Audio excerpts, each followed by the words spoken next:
It's the mother of all talk shows.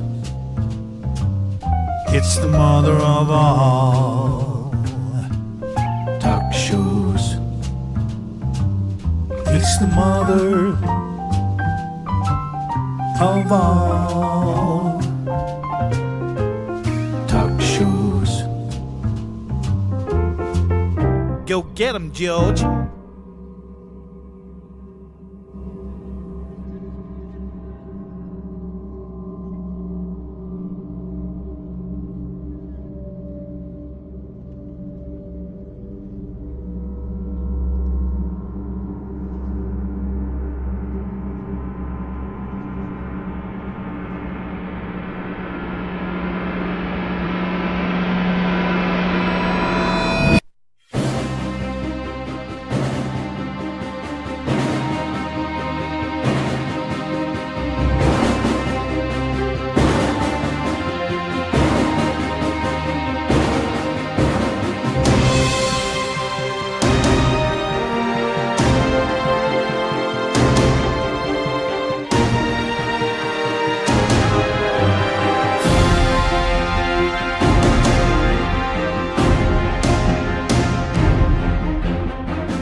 Will he stick or will he twist? Is it game on or game off? Trump speaks tonight, and we're all going to know by the morning, by which time the war will almost be over or the war will just be beginning, and Israel joins the hanging game. Since the early 1960s, when they hanged the Nazi beast Eichmann, they have not executed people. But then when you are raping prisoners to death, is the noose any big step? Well, it will be a big step away from what they say are the Western values that underpin the state. And Tucker Carlson tears Piers Morgan to pieces, and the British economy with it. It is the mother of all talk shows. Coming up, stay tuned.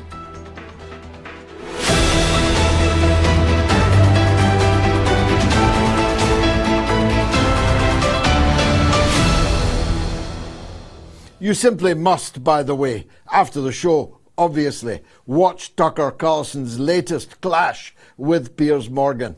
Piers is left dumbfounded, the accent being on dumb, as Tucker Carlson lectures him about all things British, and every single one of his arrows hits home right on the bullseye. And Ben Gvir, many people consider some kind of aberration, but in fact, the majority of the Israeli Knesset, just this last week, last day, yesterday, passed a new law whereby they will hang Palestinian terrorists. Of course, the quality of justice inside the Israeli apartheid state is such that that's just about everybody, man, woman, and child.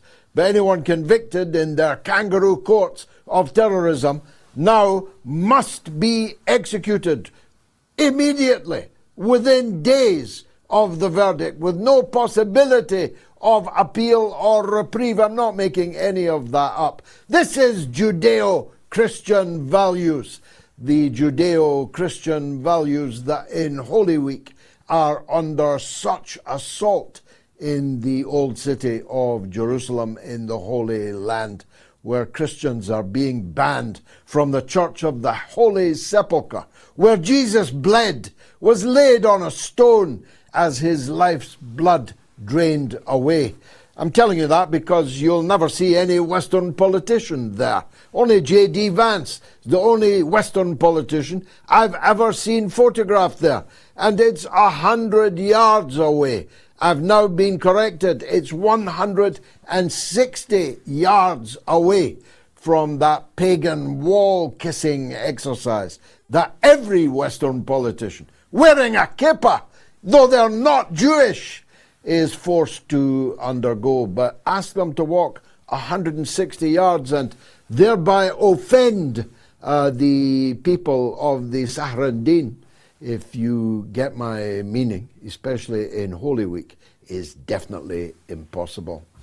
So Ben-Gvir got his way, and the whooping and cheering of delight of the members of the Israeli Knesset was really something to behold.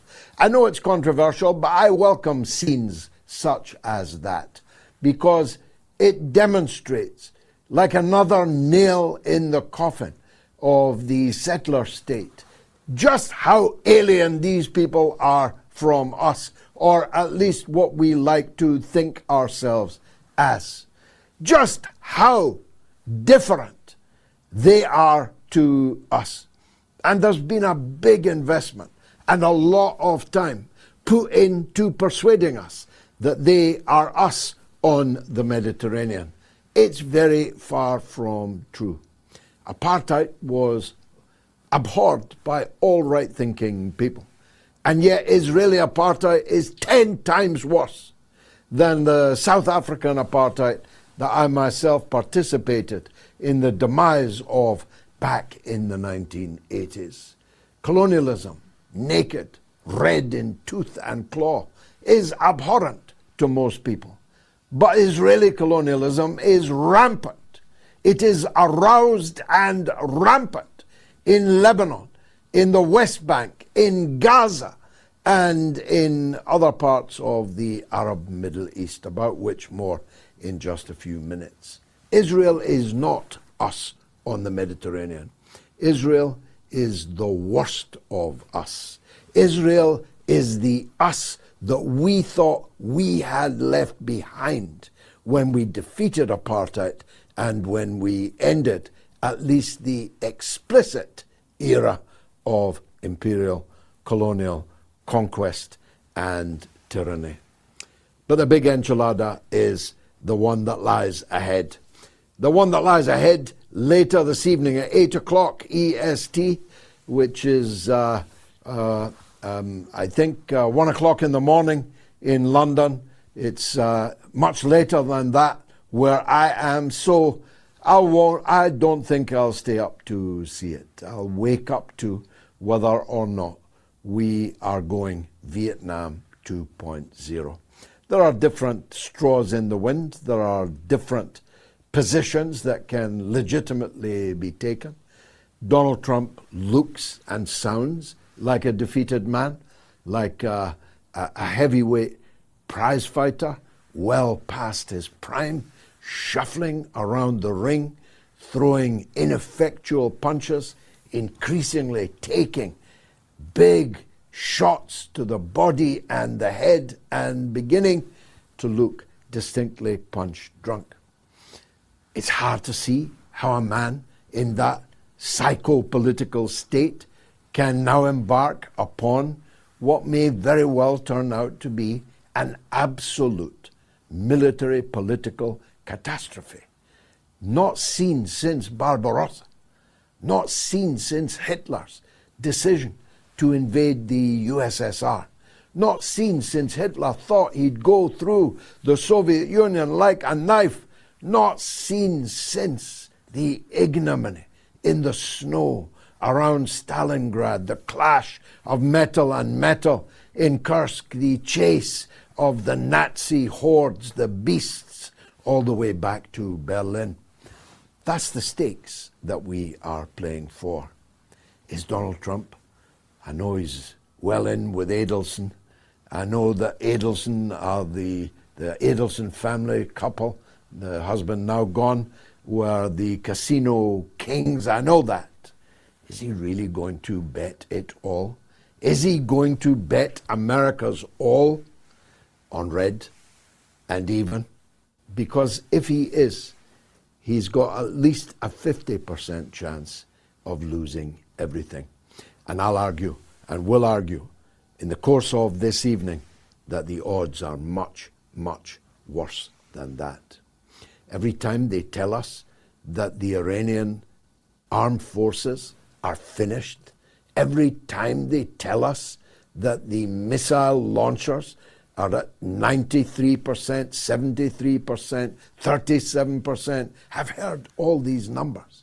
They keep telling me that Iran is running out of ammunition, that Iran is running out of the means to launch that ammunition, that Iran and the axis of resistance is finished, that the war is won, it's been won since the first weekend, if you believe the idiots who follow closely around Donald Trump. But every time they say it, Iran comes back off the ropes and hits the dopes and knocks them to the canvas. This day, Wednesday, Iran fired double the amount of ballistic missiles, hypersonic missiles, and powerful drones, and 80% of them are hitting their target. Don't believe me, believe the paper of record in Israel itself, Haaretz. 8 out of 10 missiles are now hitting their targets. They're hitting Israel at will, north, south, and center.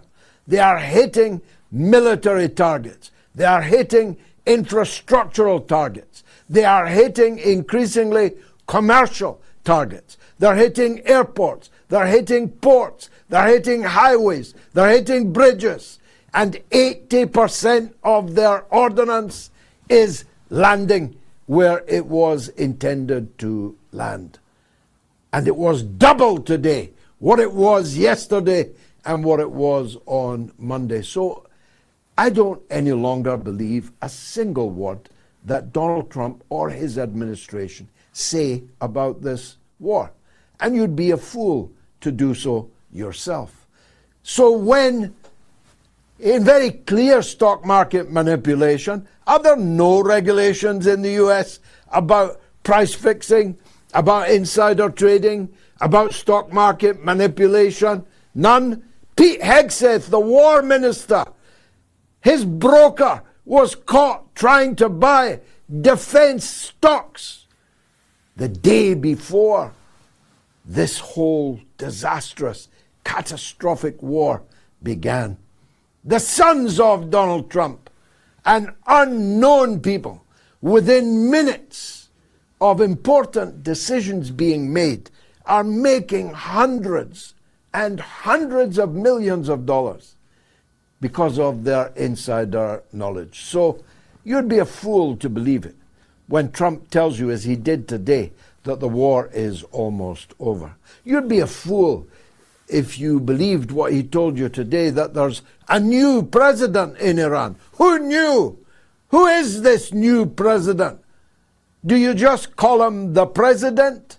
Does he have a name? Might we know it? Or does he mean the actual president, who's been the president for 2 whole years in Iran? Is he this new, more reasonable, more moderate president that you've been negotiating with? Tell me, Donald, these people you're negotiating with, are they in the room with us now? Well, that's what he told us today. He told us yesterday that he was walking away from the Straits of Hormuz. He didn't use it anyway, didn't need it anyway. But today, he's had a proposal from Iran, from this new president, for a ceasefire. And he's prepared to accept it, he said.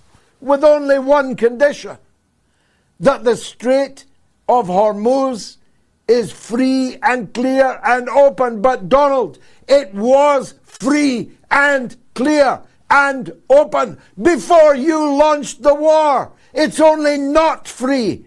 It's only not open because you launched a sneak attack in that day of infamy when you killed the 86-year-old cleric Ayatollah Khamenei, and just as an encore, you killed 169 Iranian primary schoolgirls that look just like my daughters, just like your daughters and granddaughters. The Straits of Hormuz wasn't an issue until you did that. And so you're now prepared, you tell us yesterday, that you'll accept a ceasefire on that condition, a condition which pre-existed before you killed thousands of people, hundreds and hundreds of them small children, hundreds more innocent women, innocent civilians. You killed them, therefore, for nothing. You're prepared to accept the status quo ante. And what do your Gulf satrapies, the puppet regimes, the family businesses on the other side of the Gulf, what do they have to say about that? Like the grand old Duke of York, you led 10,000 men up to the top of the hill and then you marched them down again. But in the interim, they've been caught red-handed, collaborating with you on a war that you now say you're prepared to end on exactly the terms that existed before you began. You think Iran's going to forgive your satrapies? Do you think the satraps are going to forgive you for starting a war that you say you're now prepared to end on exactly the conditions that existed before you began? Well, I'm here to tell you that there's another point of view. It's expressed best by my good friend Larry Johnson, who is reading the runes, watching the enlistments, watching the deployments, watching the array of weaponry which is being put into place. And I can add, every single military base in the United States this day was drilling on Black Hawk helicopters. How to land them, how to deploy them, how to use them for the uplift of a significant deployment of land forces on Iranian soil. I don't know if it will be Karg Island. I don't know if it will be an island at all. I don't know if it might not be the coast of Iran proper itself. But if I was in that casino, I'd be betting on a war announced by Donald Trump this very evening. If I were in that casino, I'd say that an American Easter war, just fitting, isn't it? In Holy Week, Good Friday, Easter Sunday. Why not have thousands of American soldiers placed in harm's way? After all, it was a war of choice. So why not choose the worst possible symbolic dates to begin it? Why not choose Holy Week to do something devilish? Why not choose Holy Week to do something demonic? Because that's the kind of guy you increasingly are. We'll hear from the learned George Napolitano in just a minute.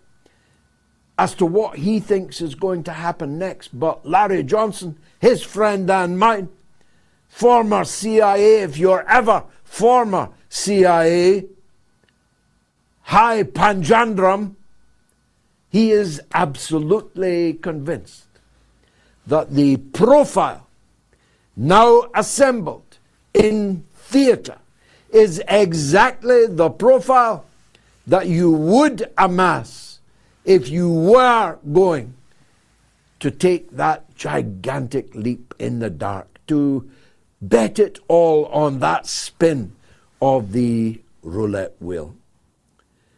Well, based on the war so far, I'm going to further predict that it's going to be an almighty and bloody disaster, with the accent on bloody.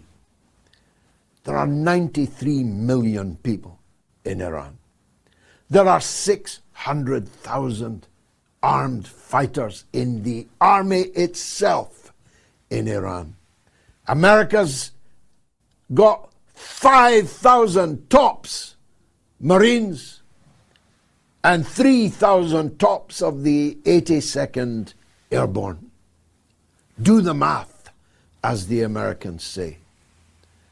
The Iranians are not fighting for Pete Hegseth and his fake, shoddy, shabby, paper-thin crusade. They're fighting for their lives. They're fighting for their families' lives. They're fighting for their land, their country, and its integrity, for its territorial and religious and national integrity. They're fighting in the place they grew up in and have lived in all of their lives. They didn't come from Wisconsin or Tennessee. They're Iranian, fighting on Iranian soil, in Iranian mountains, in Iranian deserts, in Iranian towns and cities. And boy, are they going to fight. 600,000 in the army alone, plus the missile force, which Israel already knows is capable of turning a capital city into Gaza. And then there's the 300,000 reservists. Then there's the Iranian Revolutionary Guard Corps, the avant-garde, the crack troops of the Iranian state. Then there's the Basji. Then there's the students. Then there's the armed people. Good luck, Donald, with that bet on that turn of the wheel in your bankrupt casino. I've got to say that I hope that I'm wrong. I fear that I'm right, but that if I am right, the world is going to begin to change profoundly and forever in the aftermath of what Donald Trump tells us this evening. Stay tuned. George Napolitano up next.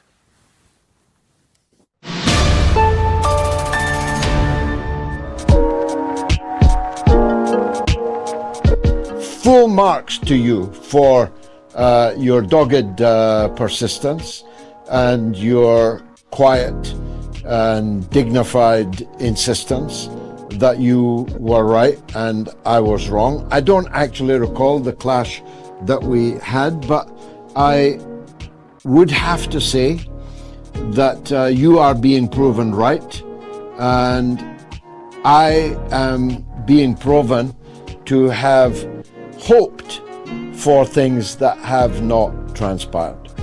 Because I said all along, I repeated it 100 times, that the big enchilada, World War III, an intensification of American involvement in the Ukraine war was more likely to happen under the Democrats, under President Kamala Harris, than under a renewed President Trump.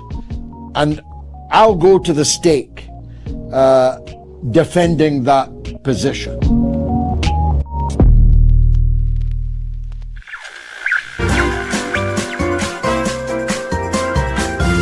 You are listening to the mother of all talk shows with George Galloway.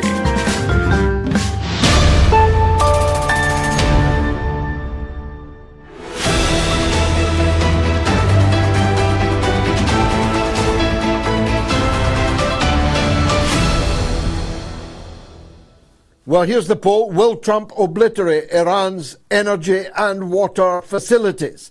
Yes or no? You can vote on Telegram, t.me/George Galloway. You can vote on my X. You can vote on the YouTube community poll on the YouTube stream. And if you're watching on the YouTube stream, come on, I've got to get to 1 million subscribers, PDQ. So if you're watching and you haven't yet subscribed to my YouTube channel, please do so. And you can vote on the YouTube stream. And if you're one of the advance guard, the creme de la creme, supporting the show on patreon.com/George Galloway, you have a ballot box there also. 36,000 people have already voted on this poll. It's yes or no. If you want to call the show, it's toll free in the US and Canada, +1 844-944-3344. It's free of charge in Britain and Ireland, 08081-965522, and the international number 0044-203-966-2625. Judge Andrew Napolitano, the host of Judging Freedom, should be the Secretary of State. He should be at the Department of Justice. He should be on the Supreme Court. But instead, he's talking to you. So think yourself lucky. We are fortunate indeed to attract again the services of one of the great legal minds and increasingly the great political minds in the United States. Judge Napolitano, thank you at this auspicious hour, as we are on the cusp of just about the most important decision that the country, your country, and the world has faced in very many decades. What's your thinking on what Donald Trump is going to say to us tonight? Well, George, thank you very much for inviting me onto your show, and thank you, of course, for your very generous introduction. My views are very close to yours and our mutual friend, Larry Johnson. He has just spent a fortune bringing 10,000 men and equipment to the Middle East. It's almost inconceivable that he's going to announce, well, I made a mistake, they're about to go home. Well, he's never used that phrase, I've made a mistake. He will claim that he's on the cusp of victory and there's a problem there, and he'll find a way to fix it. Now, he likes to begin battles, as you know, when the markets are closed. And as you very eloquently pointed out, this weekend is Good Friday, and in the United States, I would imagine in most of the West, the markets and the banks are closed on Friday. Tonight is Wednesday. So if he says tonight we're going in on Friday, that will defeat his purpose of going in as a surprise and while the markets are closed, because the markets will anticipate tomorrow what he's going to do on Friday.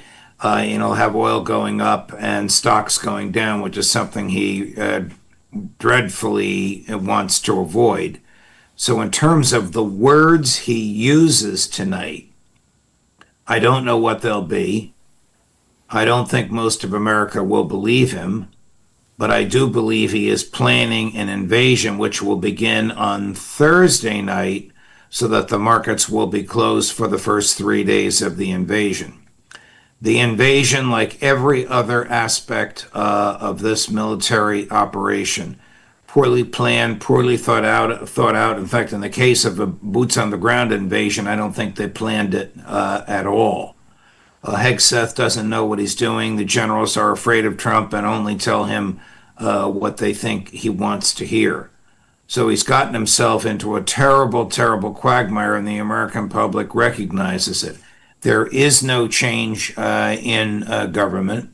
The Iranians still have their enriched uranium. The Iranians still have and are using very effectively their ballistic missiles. And as you pointed out, the Strait of Hormuz is closed to Americans, even though it was open before the war. So he has achieved none of his goals. One of the reasons that I believe he will commence a war, whether he announces it tonight or not, is because he's very much under the thumb of the Israeli Prime Minister Benjamin Netanyahu and his Zionist donors here in the United States. And if Trump were to abandon them, they would make life miserable for him, either by revelations of a personal inappropriate behavior, which they can document, or by their use of cash to fund people who would be elected to the Congress who will make his life miserable. If the midterm elections were held tomorrow, the Democrats would control both houses of the Congress, and that is enough to pretty much to stop him in his tracks. He won't get any legislation passed, and they'll commence impeachment investigations immediately. This is a monstrosity of his own making, as you have pointed out, George. It is not lawful under American law. It's not lawful under the U.S. Constitution. It's not moral under the treaties that the United States wrote and to which the United States is a party, the Geneva Conventions and the United Nations Charter. He doesn't care about the law. He doesn't care about the Constitution. He doesn't care about the Congress. He just cares about what makes him happy for the moment. But right now, he is a most unhappy fella.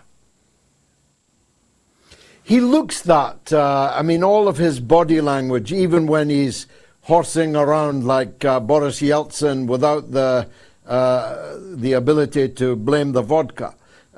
He is waving swords and dancing to YMCA, the international LGBTQ plus anthem, but not with the zest that he did before. I compared him. You and I are old enough to remember the Canadian heavyweight George Chuvalo. He reminds me of George Chuvalo in the latter part of his career, fighting only for pay, seeking only to avoid death in the ring, definitely giving up hope on victory.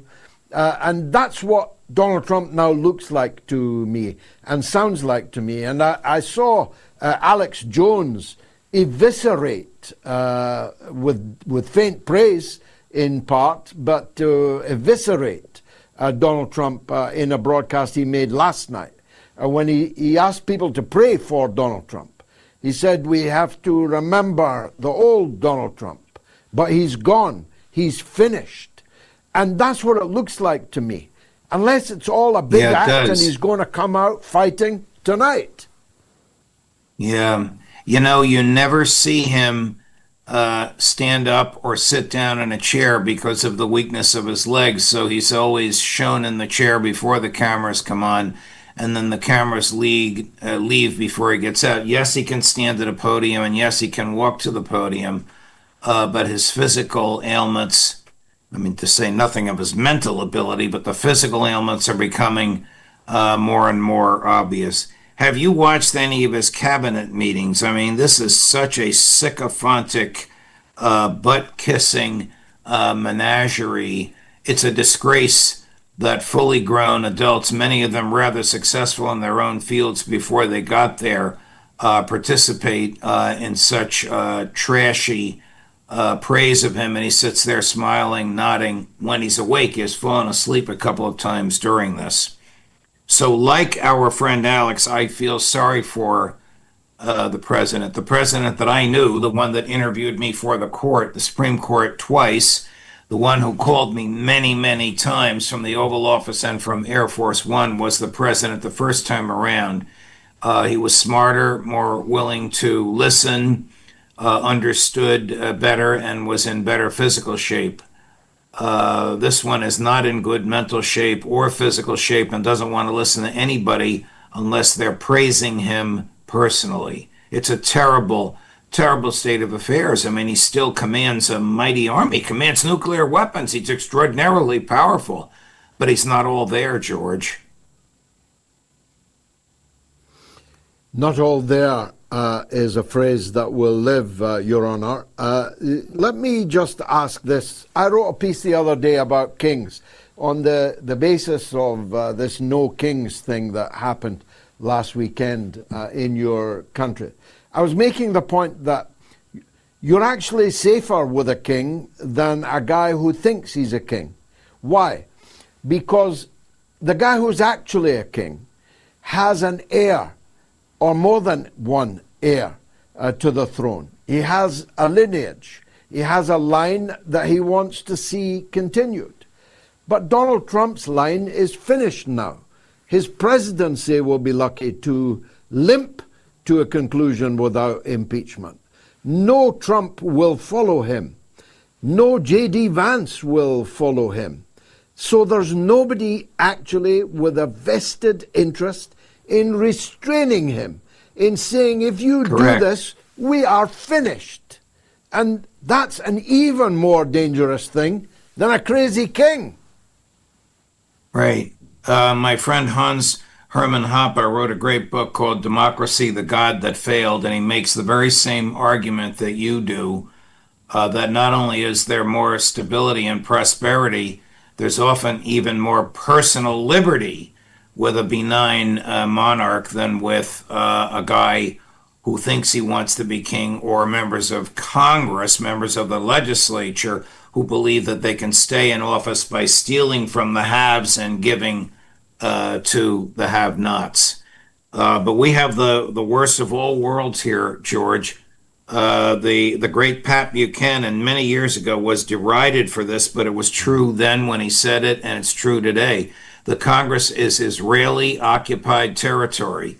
The Congress of the United States is Israeli-occupied territory. This sounds like one of your lines, but it's Pat Buchanan, because the Israeli donor class in the United States has financed more than 2/3 of the campaigns of everyone in the House of Representatives and the Senate. And of course, we know from the public boasting of Trump about his relationship to Mrs. Adelson, his financial relationship to her, that she has financed his runs for president. If he were to announce today that the troops are coming home, Netanyahu and the Zionists here would make his life so miserable that he would be forced to reconsider. Because if the American troops did come home, Netanyahu and his regime and even the people of Israel would be finished in a matter of months. Finished. Gone.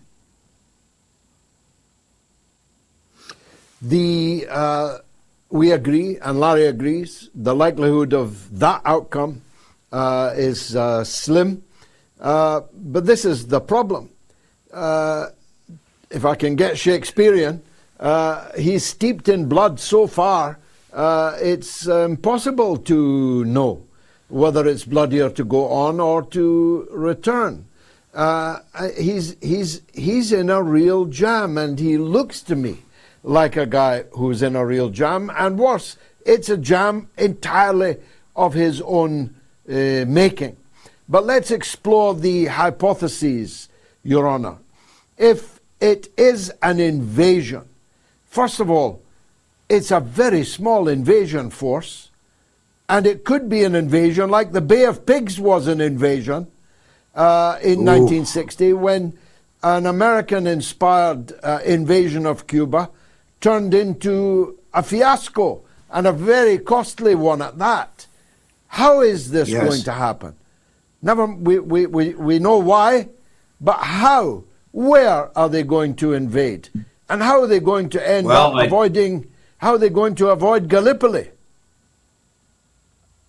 Well, Gallipoli and the Bay of Pigs are both very excellent examples. You yourself just pointed out in your compelling monologue shortly before I came on your show about how the odds are overwhelmingly in favor of the Iranians. It's very difficult to land amphibious ships on those islands because the water is not deep enough for those ships. There are no structures on those islands for the United States to use as sort of a home base. And the U.S. would be radically outnumbered in terms of the number of troops. Put aside the fact that the United States Marine Corps has been turned into mercenaries, fighting a war for a foreign country, for Israel. The Iranian regular army and Revolutionary Guard are defending the homeland. Which produces more pride and more zeal and more willing to take risks? The answer is rather obvious. We have learned, I remember this from when I was training with the military. When you salute a superior officer, you say, "Good morning, sir. Good evening, sir. Good afternoon, sir," or something to that effect. You know what American troops are whispering now when they salute? Epstein. Epstein. Epstein. These young kids get what's going on, and a lot of them don't want to be a part of it. That's the reason that the largest and most expensive aircraft carrier in the world, named after the former and late President Gerald R. Ford, is in dry dock because the troops themselves destroyed the laundry room and the sanitary facilities because they don't want to be mercenaries for a foreign country. It's a somber prospect indeed. If it goes as badly wrong as the Bay of Pigs, if it goes even worse wrong as Gallipoli did, which put Churchill into the wilderness, actually sent him back to the front, to the trenches, what happens then? I mean, presumably then, the Democrats sweep the board in November, and amongst the impeachable offenses is added leading the United States into an entirely avoidable military disaster. Correct.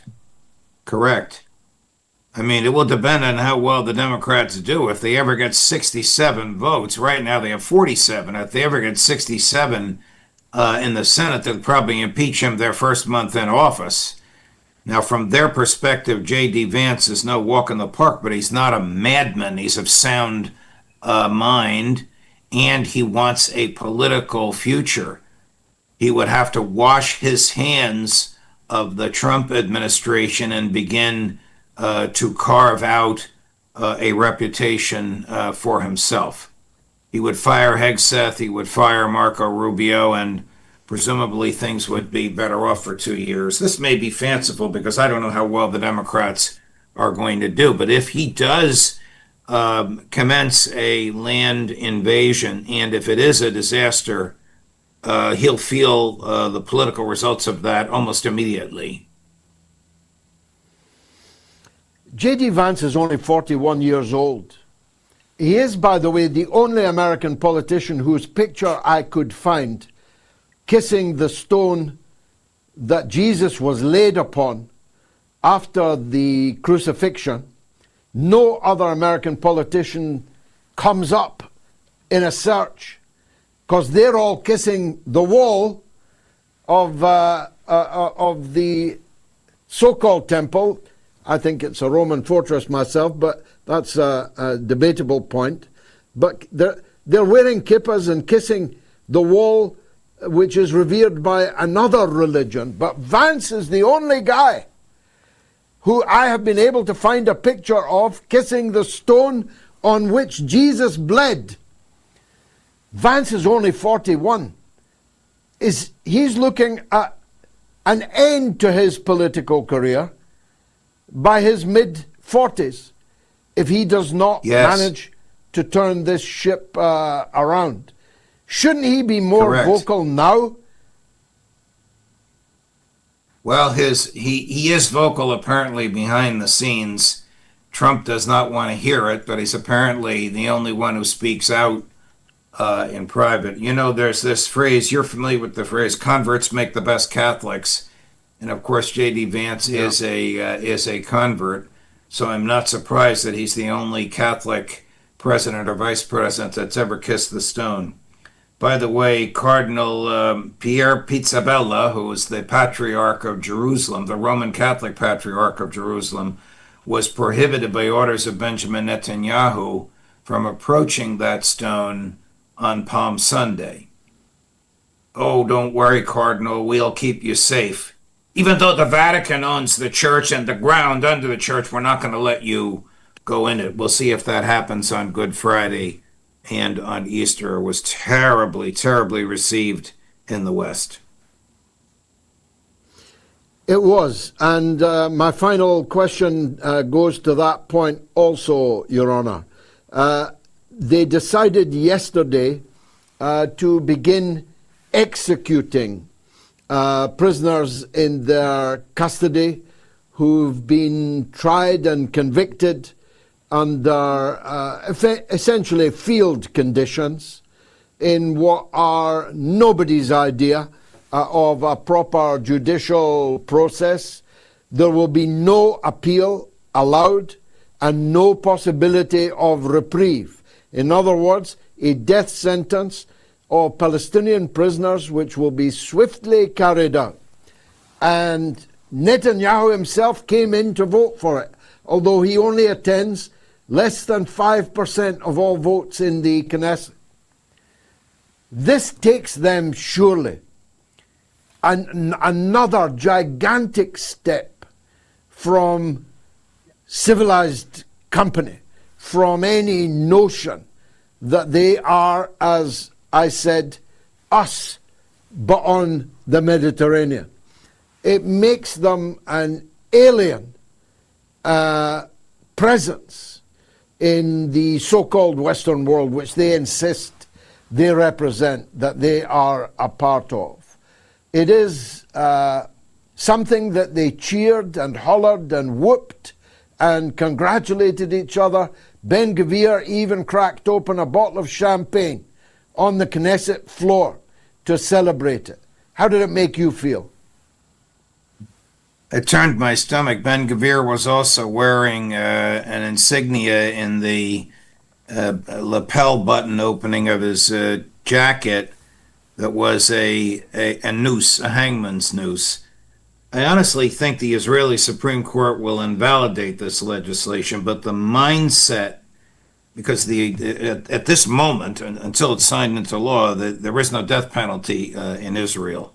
The mindset that manifested this is a criminal apartheid state. No state on the planet reserves the death penalty for just one ethnic religious group.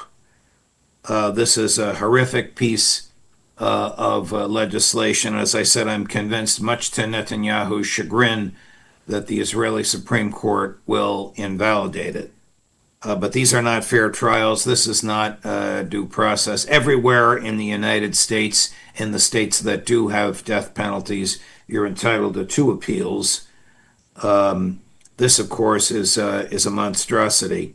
But Netanyahu may have achieved this purpose just by showing up and voting for it, because it shows he's one of the guys and he's willing to do what the crowds want. I don't think he's going to be around much longer. I think the damage to Israel from the Iranian retaliation is so severe that the public will have had enough of him. Like Trump, he brought this on by himself. Well, the crowd chose Barabbas, Your Excellency, Judge Andrew Napolitano. Yes. Thanks, as always, for guiding us through these labyrinthian paths. It's been an honor, as always, to interview you, Judge. Thank you, Andrew George. Happy Easter to and to you, Excellency. Happy Easter to all those who celebrate it, and we'll have more to say about that, of course, on Sunday itself. Judge Andrew Napolitano, host of Judging Freedom, one of the best shows out there. If you haven't watched it yet, I strongly urge you to do so. Let me take a quick break, and then it's your calls right up to the hour. Stay tuned.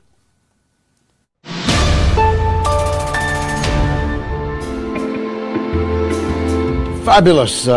Two great calls in a row there. One from California, one from Orlando. I think that Japan is walking on extremely thin ice in the provocations that they are currently allowing the US to manipulate them into making. I've spent a lot of time in China. I was there just a couple of weeks ago. There is visceral feelings about Japan in China. Of all of the countries of the world, China will never, ever, ever, ever forgive what Japan did to the Chinese people. They murdered more than 20 million Chinese. The war, which for us started in 1939 and for you started considerably more than that, further on than that. Japan invaded China in 1931 and didn't leave until their defeat in 1945. They further invaded other parts of China in 1936 and they killed 20 million Chinese people.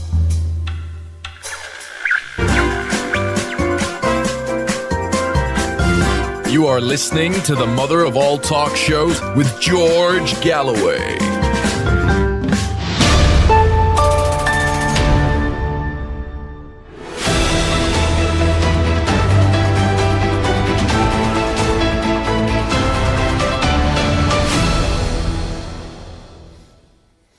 Here's the poll. Will Trump obliterate Iran's energy and water facilities? Yes or no? 40,000 people have now voted in that poll. Let's take some calls. Sean is in Penzance in England, but talking about Iran. Sean, welcome. Oh, welcome, George. How you doing, mate? All right. By the grace of God, good. Nice to hear from Penzance. Yeah, nice Cornishman. You know, I feel like over the years, me as a Celtic nation in Cornwall, we've been forgotten about, as we are one of the 5 Celtic nations. And we've been oppressed Indeed. by the Norman aristocracy, as you well know, and probably in Scotland, Ireland and Wales. Mm-hmm. Maybe we have to bring that all to an end, Sean. All right, but what I was going to try to say about is with this Iran business, it's got totally out of hand with Trump and everything else that's going on. I can see this heading into a world war very quickly. Yeah, well, I hear from circles that are close to circles that should know that if Israel were to fire a nuclear bomb at Iran, which is a possibility if this ground fighting begins to go badly, there'll be no Israelis in the ground invasion, of course. They only require young Americans to do that kind of dying. But it is possible that recourse to nuclear weapons will take place, and I'm informed, won't say reliably informed, but nearly reliably informed, that Iran has the means to return fire and will do so. And Israel will no longer exist after it has fired a nuclear weapon at Iran. Last point to you, Sean. What do you think Trump is going to announce tonight? Well, I think he's going to announce he's won. But if he pulls out, like he said he will pull out and leave it a mess, the Middle East will explode anyway. Israel will be left on its own. And then they're going to be coming in, all the jihadists will be coming in from everywhere. I mean, the Houthis are aligned with Hezbollah, with Al-Shabaab and places on the African Horn. I reckon the Red Sea will be completely blocked at some point in the near future. And places like Azerbaijan, where they're supplying the gas to Israel, I reckon eventually there'll be terrorist attacks going on right up through the cautions. What do you think, George? Well, I agree with much of that, but however you dice it, it's going to be a bloody disaster, not just for the poor bloody infantry that are thrown into the maw, but the world economy effectively stops. If your diagnosis is anything like accurate, then there is no world economy. You won't get oil at $200 a barrel. You won't get any oil at all. You won't get any gas at all. The factory you work in, the shop, the office you work in, will have no light, will have no fuel, will have no power. It's the end of organized economic activity in the western part of the world. Thanks, Donald. Thanks, Sean. A big shout out to some of tonight's top supporters who've been backing Moats via the website moats.tv. Robert Abercrombie, George J. Ashkar Jr., James Glass, Stephen Garno, and Paul Tham, who is a weekly donor. Thank you very much, Paul. Thank you, George Ashkar Jr. Thanks, Robert Abercrombie. Thanks, James Glass. Thanks, Stephen Garno. And thanks to you, because I feel that tonight you are going to make your contribution, even if you have not done so before now, because it is abundantly clear, surely, that you need, we all need Moats on air twice a week. And that cannot be achieved unless you financially support us on moats.tv. It's just a click away. Paddy is in Donegal in Ireland. Paddy, on you go. Good evening. Happy Easter to you and your clan. I'm in the free north. You know what I'm saying? You know what's funny? You're going to laugh. I watch Academy Awards and someone like you takes out a piece of paper. I used to say, why are they doing that? I know why, because you forget what you're going to say. I'm indexing The Perfect Holocaust on Ireland, the 5th edition for Ireland. They found a printer. But I want to bring up apartheid.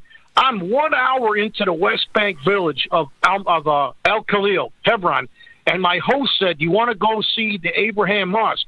So he brings 9 Yanks and 2 people who were born there, and they wouldn't let them in. They let us in.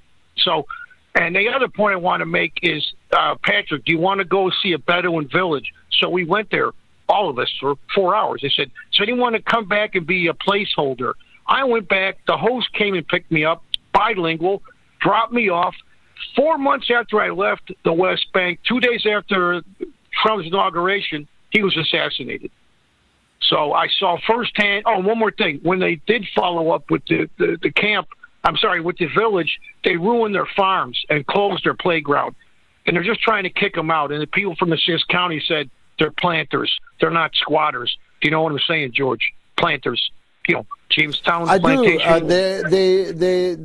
And indeed the founders had no qualms about so describing themselves.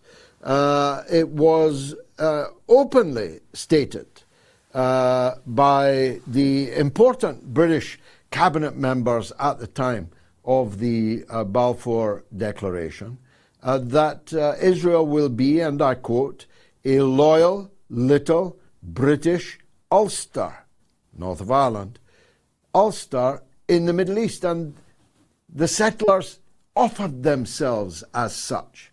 The British recognized them as being exactly that, the planters who mainly from Scotland, who were planted in the north of Ireland to be auxiliaries of the British imperial power.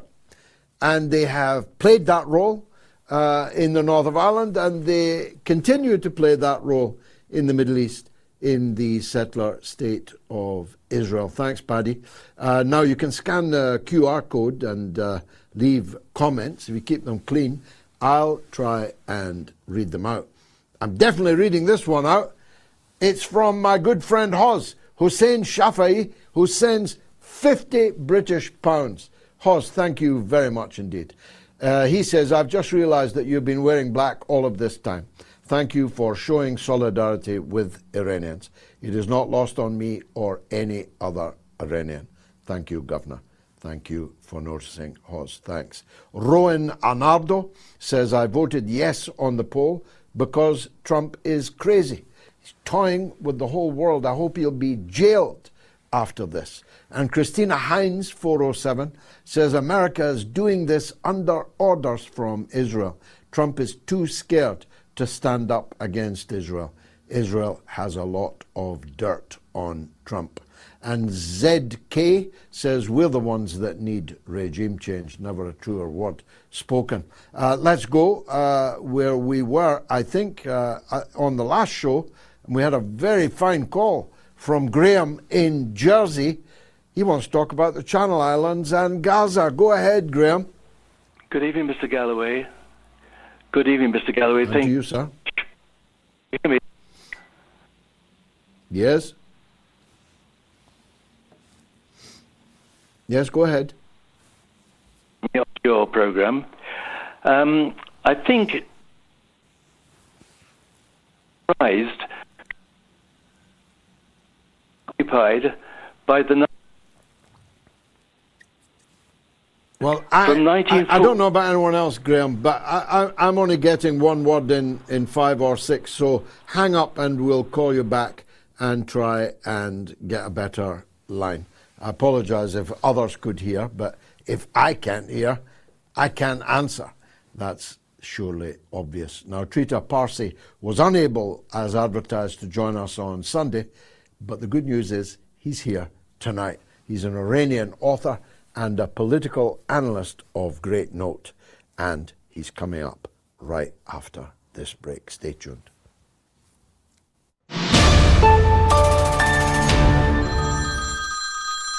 What a great show this is! I listened to it, I thought, wow, what a great show.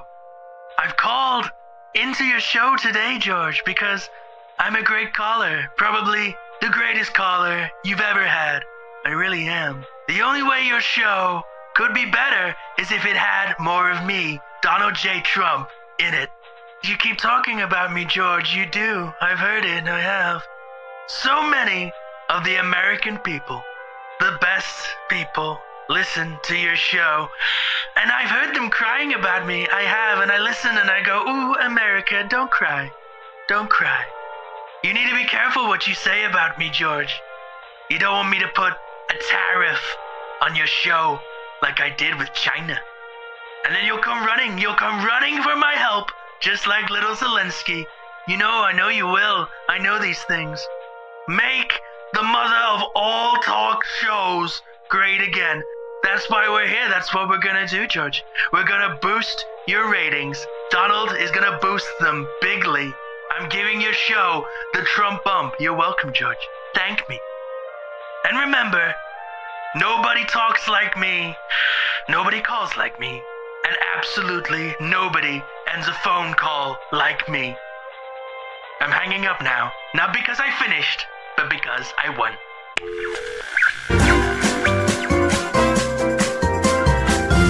You are listening to the mother of all talk shows with George Galloway.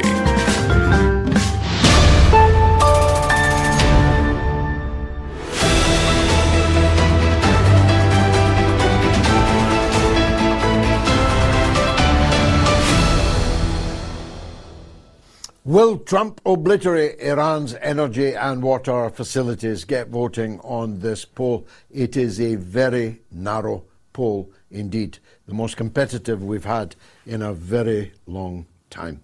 Trita Parsi, as I said, was billed to be with us on Sunday, was unable to, but we've been lucky enough to secure his presence this evening. Iranian author, political analyst, frequently on television, frequently in print, and always worth hearing from. Trita, thank you very much indeed for joining us. This is of even greater moment to you than it is to me, and it's pretty damned important to me. Are you expecting an American invasion of your country to be announced tonight?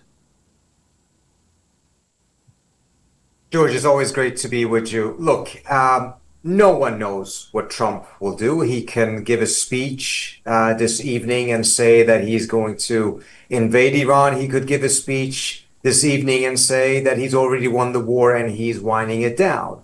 The latter is what the messaging is right now from the White House to a lot of journalists. But you never know, and it wouldn't be a surprise to me if the president really hasn't made up his mind quite yet. I think we can conclude that the administration is much more aware of the fact that a land invasion would not only be disastrous, most likely. Any hope that the administration has that it would be some sort of a silver bullet that would save this war and turn it in Trump's favor is very, very limited. But also that once he goes down that path, he will have crossed the Rubicon on the key issue, which is currently he still has the ability to declare victory and convince a majority of his base that that is actually truthful, that he has won the war, and as a result, be able to get out of this war with a narrative of victory that still holds where it matters to him, which is with his base. And that's partly because this war has been costly, but it's been far more costly to the rest of the world than it has been to the United States. I mean, there's an energy crisis in Asia right now, but all we have in the US here is that gas has gone over $4 a gallon. If you were to walk around in any American city, you would have no idea that the US started a war against the country of 92 million 4 weeks ago. But if he goes in with land troops, then you're going to have something that we haven't had to a large extent so far, which is Americans coming home in coffins in very large numbers. And that will then eliminate, to a very large extent, his ability to declare victory and convince his base that that victory is actually real and not just in his mind. So I think that has been a major deterrent against him going down that very foolish path. But at the same time, he doesn't have the patience to negotiate an actual settlement to this war with the Iranians. The Iranians are making demands of sanctions relief and other things, and Trump is just not in the mood of it. So it appears that the pathway that he may be choosing, and again, we don't know, is one of just simply declaring victory, not care about the fact that the Iranians are controlling the Strait of Hormuz. That is not America's problem. This is the message, and we already have seen some coming from him. This is Asia and Europe's problem, and if they want to solve it, they should go ahead and do so. But the US is not importing any oil from the Persian Gulf, and as a result, is not affected by this. This may save him with his base. A lot of people will be just very happy that he's ended the war, but it will leave a mess for everyone else. It'll be, in those circumstances, on your hypothesis, it'll be no war, no peace. The shooting between the US, at least, we'll come to Israel in a moment, and Iran may cease. But the problems which have now been magnified enormously with America's allies in the Gulf, will either fester and burst in perhaps irregular, asymmetrical form with revolution and rebellion and so on, or Iran will continue to pummel Israel, and the Israel lobby in the United States will say, well, you declared victory, but Israel is still being pounded. What are you going to do about it? And then we'll be back into the war, wouldn't we?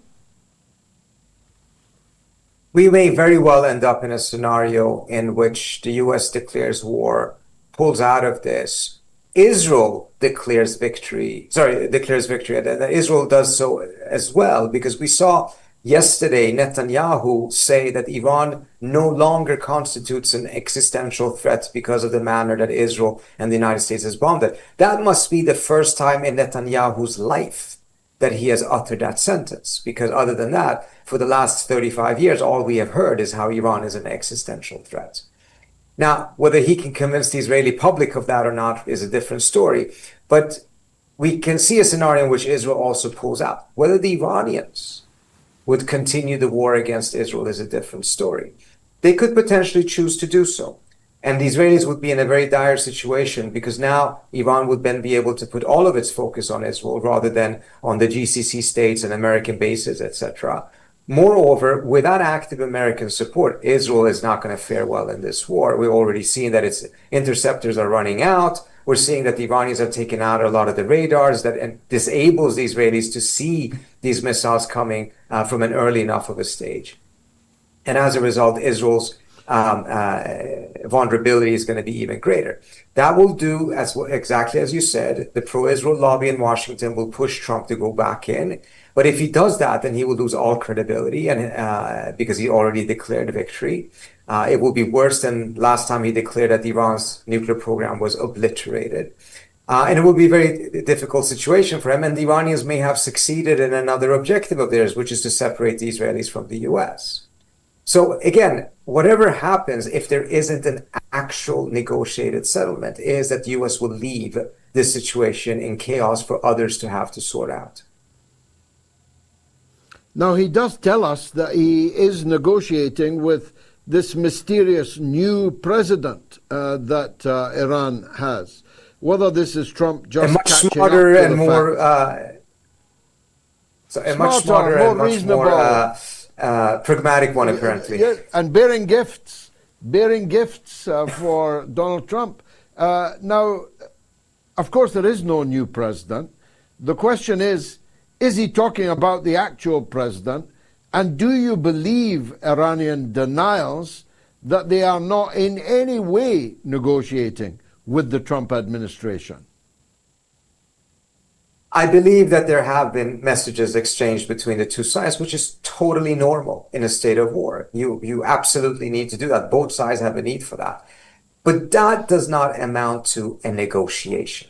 And I think, the Trump administration's lack of experience here may be coming through here. Now, what they define as negotiation is very different from what the rest of the world would define as a negotiation. But clearly, there must be some level of communication and exchanges of notes, some efforts by Pakistan and other countries to try to find a mediated solution.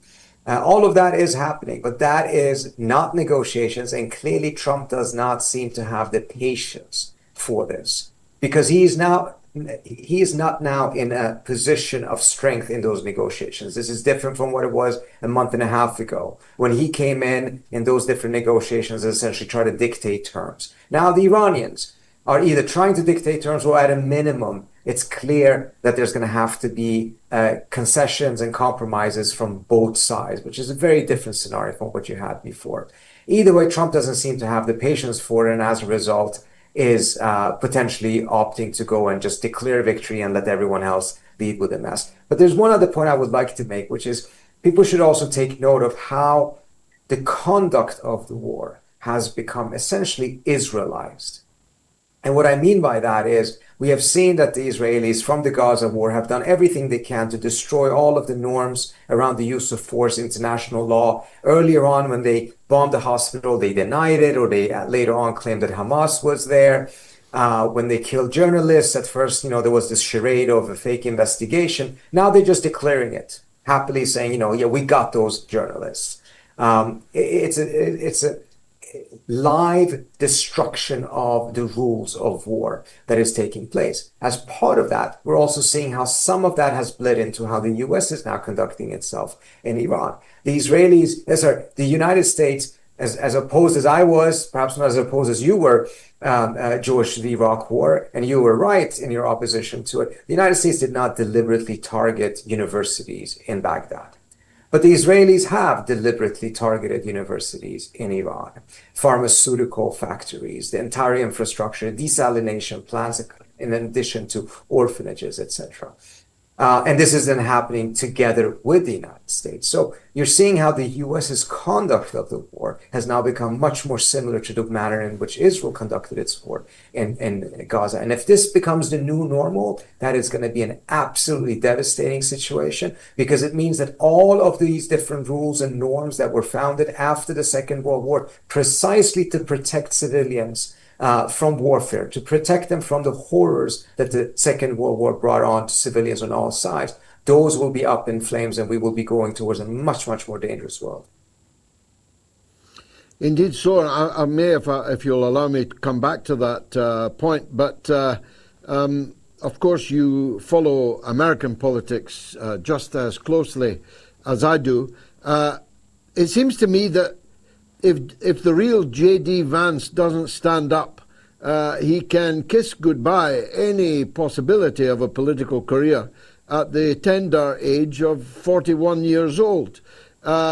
might Vance's silence indicate that he is actually in negotiation? Might there be a role for Vance? Because Trump does not have the mental energy or acuity, I would argue, that perhaps in any actual negotiation it will be Vance that's doing it. I think we have to remember one thing here, George. J.D. Vance is the vice president. He is not the president. So even if he is part of the negotiations now, as someone who has some credibility left in the eyes of the Iranians, mindful of the fact that Kushner and Witkoff do not any longer, it does not mean that the fundamentals of the situation has changed. The fundamentals are still that Donald J. Trump is the president and he is impatient. And he is asked to travel a significant psychological distance from having thought that he would have victory within 4 days in Iran's capitulation. It would have been Venezuela on crack, to now actually having to offer concessions in order to end the war.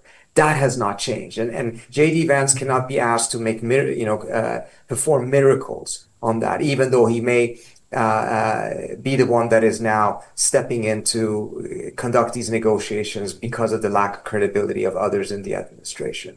So I think we have to keep an eye on where the real power in that administration is. And as always is the case, it's with the president, not with the vice president. It might be a liberty even to point this out, but the last communication that I saw from Donald Trump was that this new president had asked for a ceasefire and that he was minded to accept it on one condition. He specified one condition, that the Strait of Hormuz is free, clear and open, which of course it precisely was before he began the war. Now, Donald Trump can spin, and he's in his career, he's made many a silk purse out of a sow's ear, but it's going to be a struggle to declare that as a victory, isn't it, Doc? I mean, a clear sign of a failed war is that the objectives of the war have turned into achieving the status quo as it existed before the war. So you're quite right on that. But I think there's an important distinction to be made here, George, which is that at the end of the day, the only people Trump cares about in this scenario is his own base. He knows very well that outside of his base, he's not going to convince a lot of people that this was a victory. But if his base is willing to still buy it and still support him and still come out and vote in the midterms, etc., that will be what saved his presidency and his political fortunes. It's not that he's going to be able to convince the Democrats. Now, he's lost a lot of the independents, and that's going to be very bad for Republicans in the next presidential elections, undoubtedly. But the base at the end of the day is the core here. And a lot of them will also understand, by the way, that this was not a success in any way, shape, or form.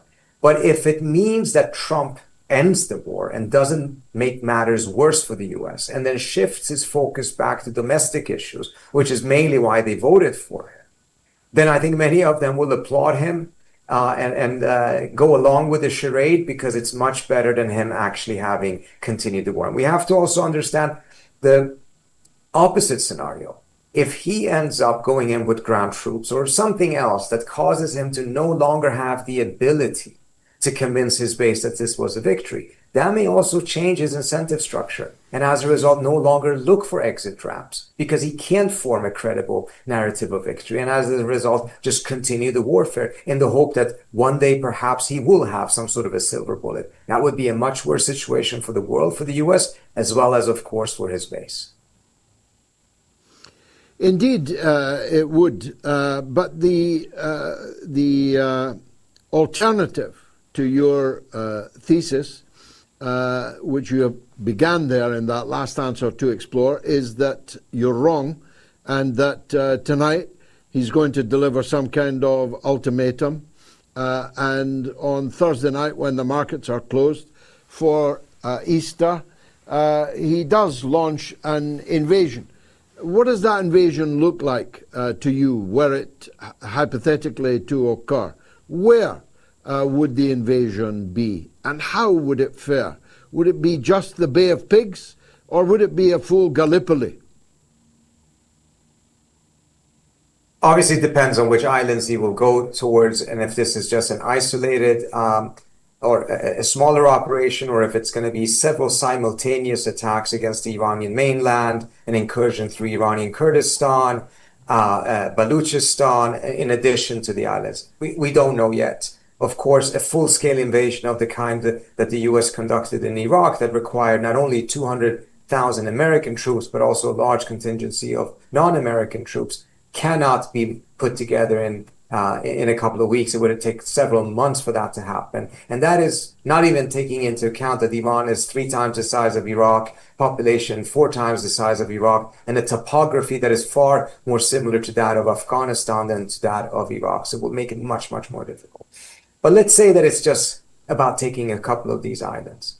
First of all, the strategic achievement of that, even if it's taken, we can set that aside because I don't think that is much to his benefit. Again, it's a search for a silver bullet, and I don't think there is one there. But taking the islands may not be terribly difficult at the end of the day with the technology the U.S. has, even though most of it would be airborne and not going through the straits with ships, etc. But then what? Islands are stationary. They're pretty close to Iran's shorelines. The Iranians would be raining down missiles and drones on those American troops. Force protection would be next to impossible. And as a result, you may take an island, but at the cost of hundreds of American lives. And at the end of the day, as a result, the U.S. would most likely abandon the island rather than using it as either a bargain to open the strait or limit Iran's ability to open the strait. So mindful of the fact that he can't keep those islands without a huge cost to U.S. forces, including deaths. It just does not seem to be anything that really is viable at this stage. It's only ideas that are being put forward precisely because there is desperation in the White House right now. And again, I think it also reflects the fact that since day 4 of this war, when Trump realized that the Iranians are not going to collapse or surrender, Trump has been improvising this war, and improvisation leads to measures of this kind. And yet he's moved all the pieces into place to attempt such a thing.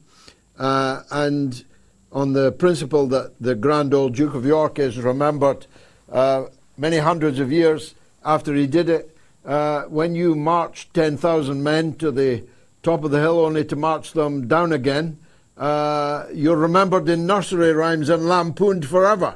That equally is a pitfall for Donald Trump, isn't it?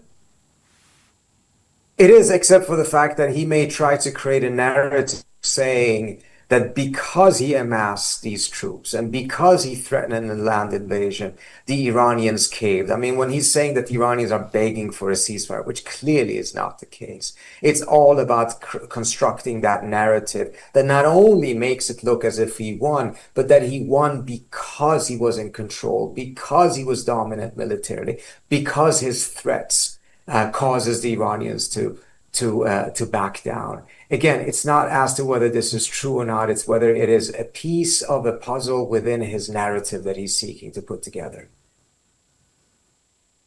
You'll be watching the president this evening. Most of us will not. It's far too late for us. On a scale of 1 to 10, how confident are you that your primary hypothesis is the one that we're going to see?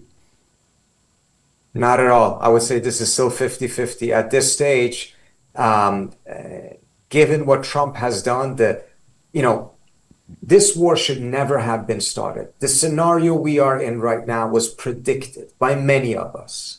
And many in the administration knew this as well. Nevertheless, he did it. So assuming rationality in order to try to predict what he will do, I think has proven to be irrational in and of itself. And as a result, I can really not give you a number better than 50-50. Well, just like a roulette table. Thank you very much indeed, Trita Parsi, Iranian author, Thank you so much. Political analyst. I told you he was good, and boy, he didn't disappoint. Thank you, Trita, for joining us. Let me take a quick break, then it's your calls right up until Gayatri's roundup. Stay tuned.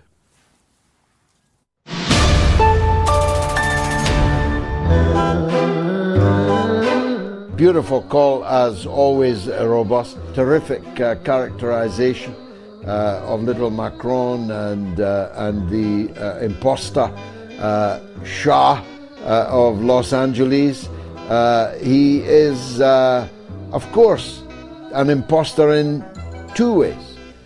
He's an imposter in pretending that he has any support from the great mass of the 90 million Iranians who've not seen him since he was 4 years old, when he fled with their riches in the saddlebags, and the father and mother, emperor, empress, Shah, roamed around the world from Monaco to God knows where, spending the millions that they had stolen from the people of Iran. But he's a pretender, an imposter, for a second reason.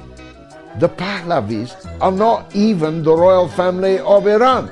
The royal family of Iran is ancient, millennia, and the rightful emperor or Shah, if there is such a thing as a rightful emperor, rightful Shah, was overthrown by a corporal in the Iranian army, the grandfather of this joker Reza.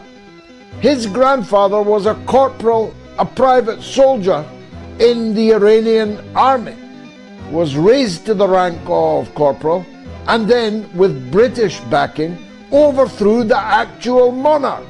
And he had a son who was the infamous Shah of Shahs, the father of Reza. So he's a double imposter.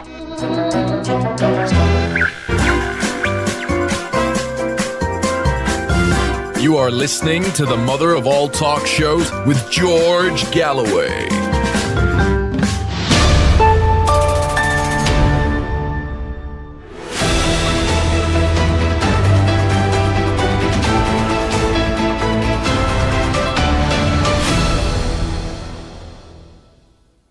First-time caller, Lynn in Georgia on Iran. Most welcome, Lynn. Good afternoon. How are you? By the grace of God, good, and very happy that you took the plunge, made the call. What would you like to say? Yeah, I was just listening to you. First, I have to say that I really, really enjoy your show, and I love the honesty. And I really just had a comment, not a question. But just looking at Iran, I said to myself, you know, I believe that no country, I believe that they're the only ones that's been able to savor their beliefs. A lot of countries, people come to America and become Americanized, and I'm from America, but I really have respect for them that they're just still trying to hold on to that. And everyone is trying to break them, I think, from their natural way of living. Well, there was a poem I used to keep on my wall 50 years ago. Some men hate a crab because it runs sideways, not straight, and disturbs the sand thirstily. The Iranian people are a distinct and ancient civilization. They have a theocratic republic, an Islamic republic. The vast majority of the people of Iran are Muslim, but there's a significant Christian minority which is deeply cherished, and no one has attempted to suggest otherwise, but it also has a very significant Jewish population and ancient and important Jewish religious sites which they protect as sacrosanct. And the Jewish population in Iran is equally cherished. And it's the biggest Jewish population in the Middle East outside of Israel. But nonetheless, Iranian civilization is thousands of years old. Some say 3,500 years. Some say 5,000 years. Now, you live in a country that's 250 years old, and theirs is perhaps 5,000 years old. And the United States is bombing right now one of the priceless jewels of the planet, the ancient city of Isfahan, which I have visited, and which is so priceless, so awesome, it almost defies description. The ancient and reverent and holy experience of visiting Isfahan, seeing the ancient artifacts, palaces, mosques and churches. Isfahan lost an important Christian figure yesterday. He was buried today. An important leader of the Christian community in Isfahan was killed by Israel and the United States just yesterday. Now, these ancient places are of such value to humanity that even given the enmity that the West in particular has shown towards Iran now for 47 years, the UNESCO made Isfahan a World Heritage Site, and God knows what destruction there has been. So I'm with you on that, Lynn. I'm a believer in the right of people to live their lives the way they want to live them, and to have their beliefs and their ways respected by the others. Because I want to travel in a world where each country is different from the other. I don't want to live in a world where everywhere is a mall, everywhere is a McDonald's, everywhere is a Starbucks or peddling Coca-Cola. I want to be able to visit a place and know that I've visited somewhere new. Don't you? Last word to you, Lynn. Of course, but you know, it just what Trump is doing right now here shows you that he has no respect for that, because he's taken away our museums, our books. He doesn't have any respect for any legacy. He doesn't even have any respect for America. He doesn't respect the American people. He respects the Epstein class in which he has spent his whole life. I saw a quote attributed to him today. It's so bad, a quote, I almost think it might be a spoof, but when talking to someone about his presidential library, he said, "I don't like libraries or museums. My presidential library is going to be a hotel in Miami." Now, I don't know if he said that, but would anybody be surprised if he did? Lynn, thanks very much indeed for that call. Don't be a stranger. Call back anytime. And once again, I have to recognize the people who keep this show going. Your support allows us to stay independent. This is a key point.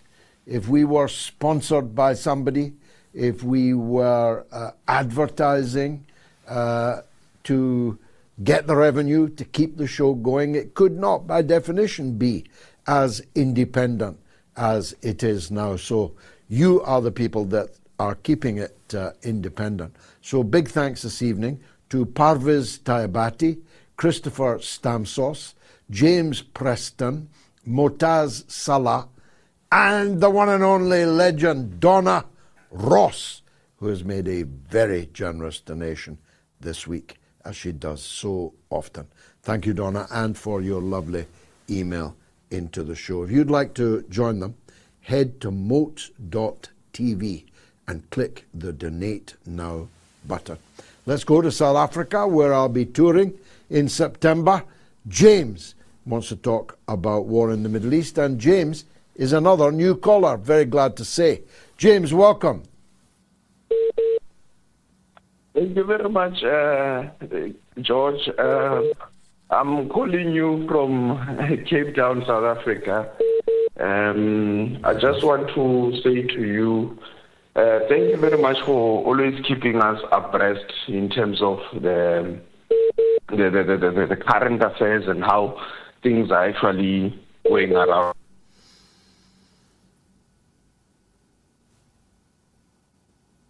Oh, James, I hope we haven't lost you. I did hear some unhealthy bleeping in that call, and I'm very sad because Cape Town is one of my favorite places in all the world. The flight into Cape Town is one of the great sights of humanity, and I spent some time there. Very, very interesting times, good and bad. It was in Cape Town, in Guguletu police station, that I gave my blood, literally, for the freedom struggle in the 1980s. You may have seen my speech in the Oxford Union about that. And it was from Cape Town that I made my base in acting underground on behalf of the liberation struggle, on behalf of the struggle led by the African National Congress, then led by Nelson Mandela, then in Pollsmoor Prison, and later in Pollsmoor Hospital. And I am touring South Africa for 3 whole weeks, God willing, in September, speaking in every major city and town and many university. Wits University, for example, have asked me to fit them into the program.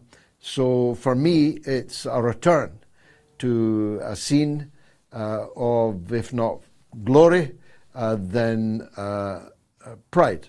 I am very proud to have played even a small role in the liberation of your country, and I look forward to seeing it again. Let me go on while we try and get that call back to Simon in London on Israel and the US. Simon, welcome. Hope you're well, George. Thanks for taking my call. Yeah, just for a second, Welcome.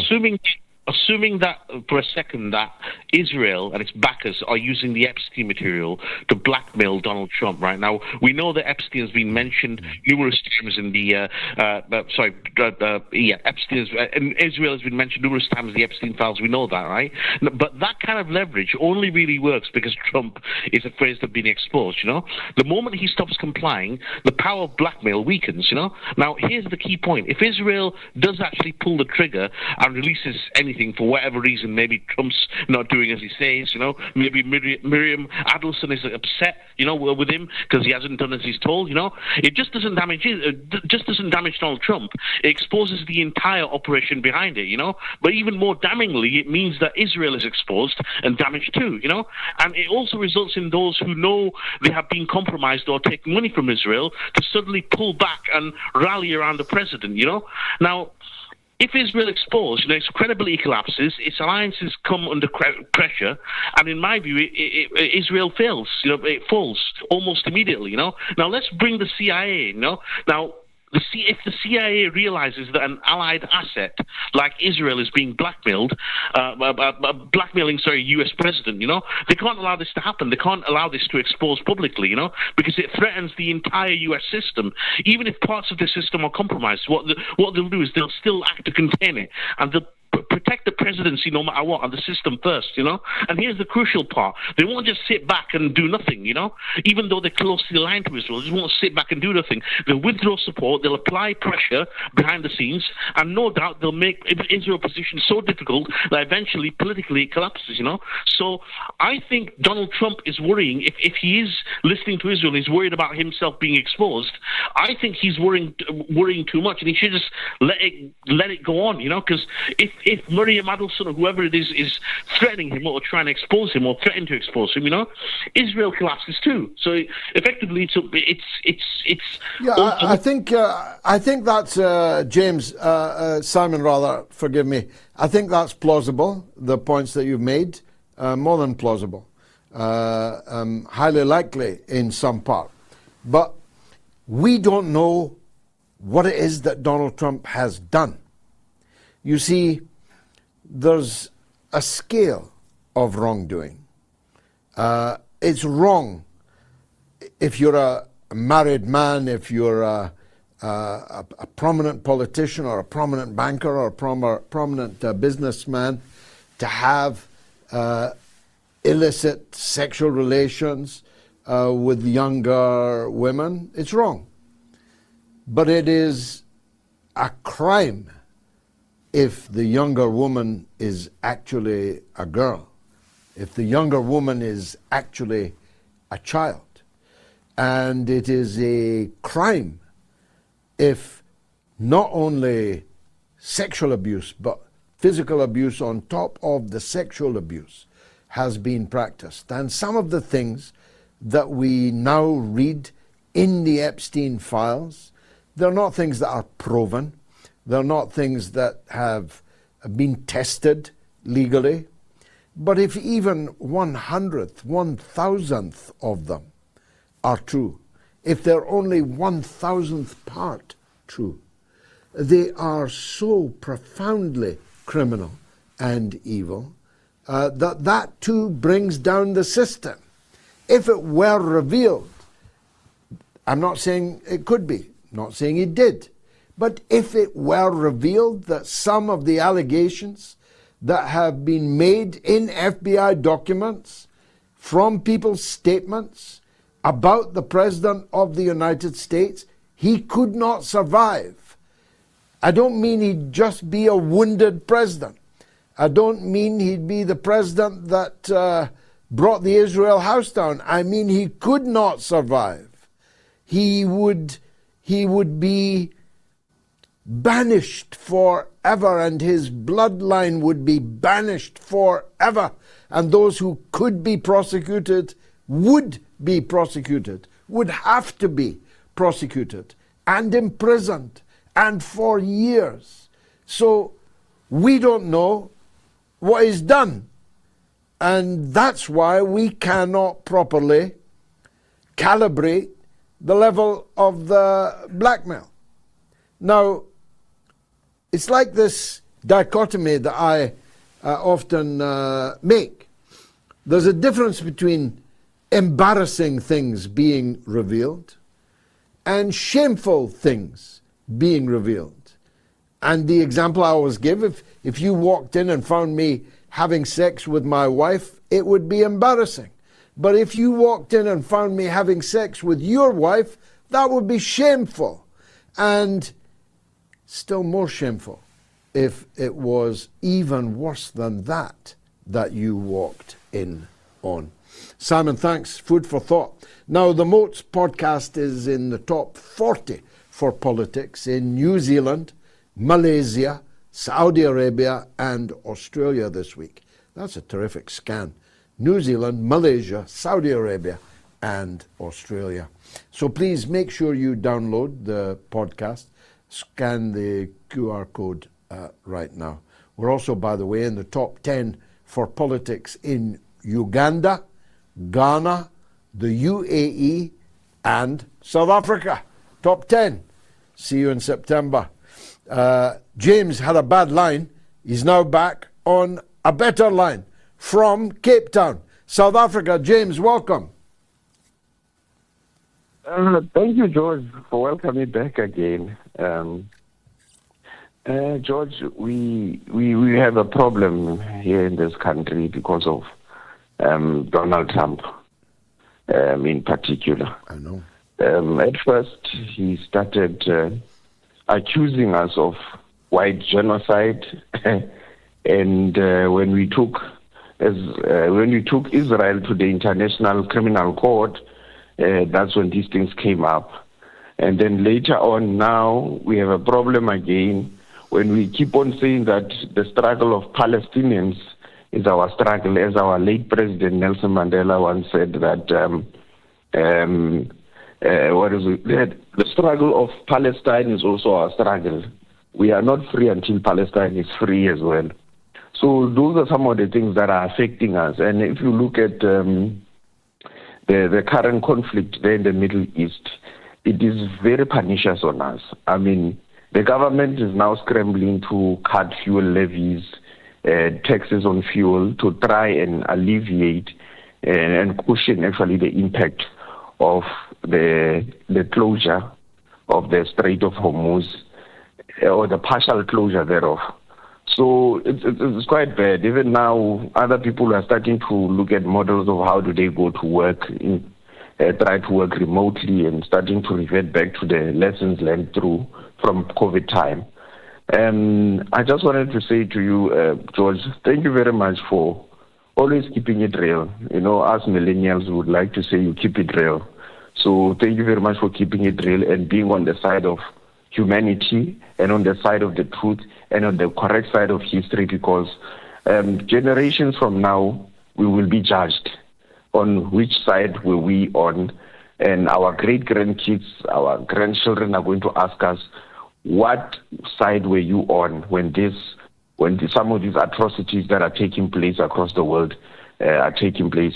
What side were we on? So it's very important that we choose the correct side and we become on the side of humanity so that we are not found wanting later on.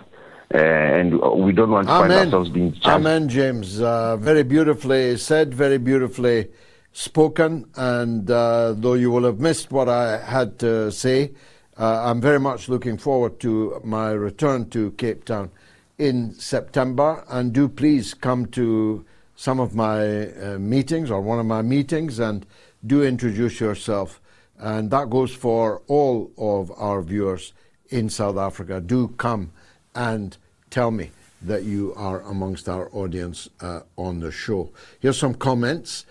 Jeff Smith, 8613, says, Iranian interviewees are so much better and informed and united than the US and the West. I must say, Trita Parsi is such a highly articulate and intelligent man. Shalora says, Pete Hegseth is a delusional white Christian supremacist religious fanatic who thinks he's St. George on a crusade to slay the dragon of Islam. Yeah, that's when he's not lying blind drunk, having assaulted women in sundry places, according to his own mother. Gerard White, 6406, says Trump needs to put boots on the ground to bring peace to the Holy Land. Given the numbers involved, wouldn't it make more sense to land boots in Israel?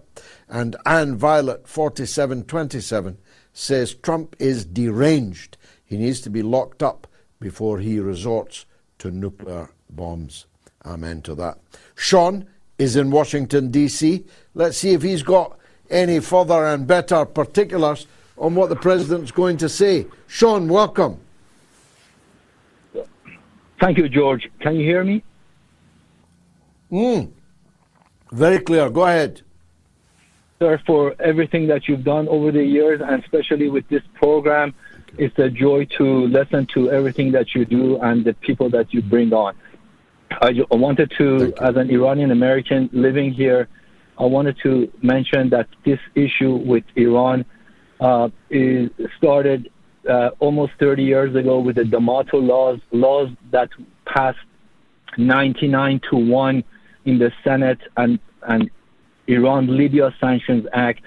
Is this obsession with Iran that has gone on and has morphed into what we see today. And here today we see a population that is divided incredibly, but I guess my point was that who is going to be responsible after all that has transpired?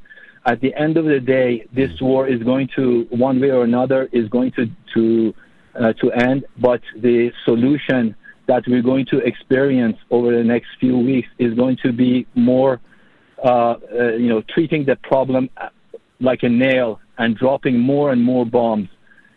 From some of the figures that I hear is that there's more bombs that have been dropped on Iran over the past month than has Iraq experienced.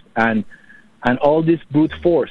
We thought that America is a aircraft carrier that changes directions very slowly, that there's system of checks and balances, but where are we going? And I guess that's the question. That not only whatever happens to Iran, Iran is going to get pummeled because the forces are against it are incredible. It's going to survive. It's going to endure like it has always done throughout history, but it's going to be hurt.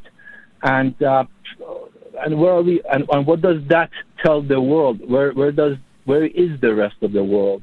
And how would the rest of the world react to this situation that we are sadly watching?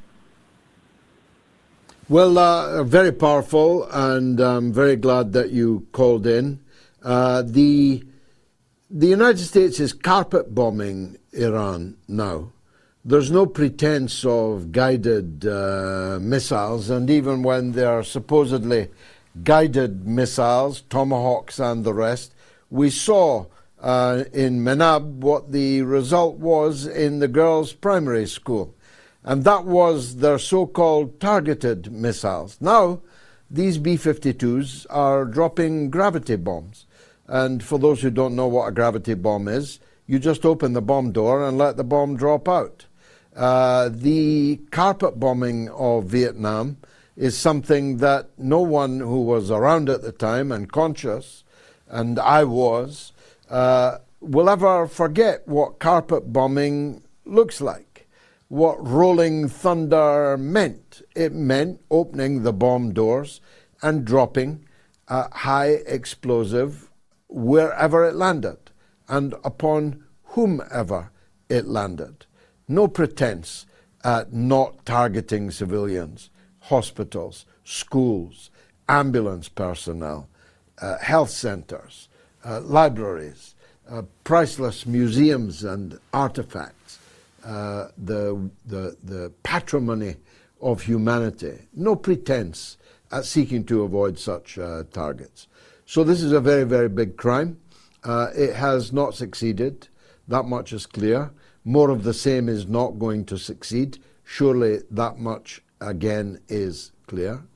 I don't know if I've told the story recently enough, but the reason I have a particular hatred for bombing is that I have been bombed. I have been bombed in bombing attacks that didn't just kill but dismembered people around me. In Eritrea in the 1980s, I called them vodka cola bombs because they were dropped by Antonov Soviet-supplied bombing planes. But the bombs that tore everyone apart around me were American bombs, dropping from Soviet-supplied aircraft. And I, of course, can never forget that.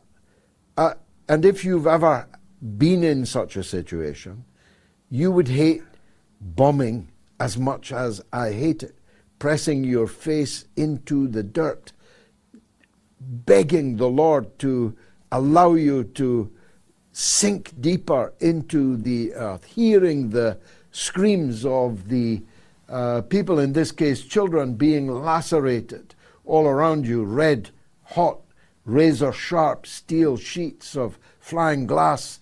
The devastation, the carnage was astounding and obviously completely unforgettable. And as it happens, I was with an ITN news crew, full camera sound with me at the time. And the top reporter, Desmond Hamill, some older people might remember him, the ITN veteran reporter.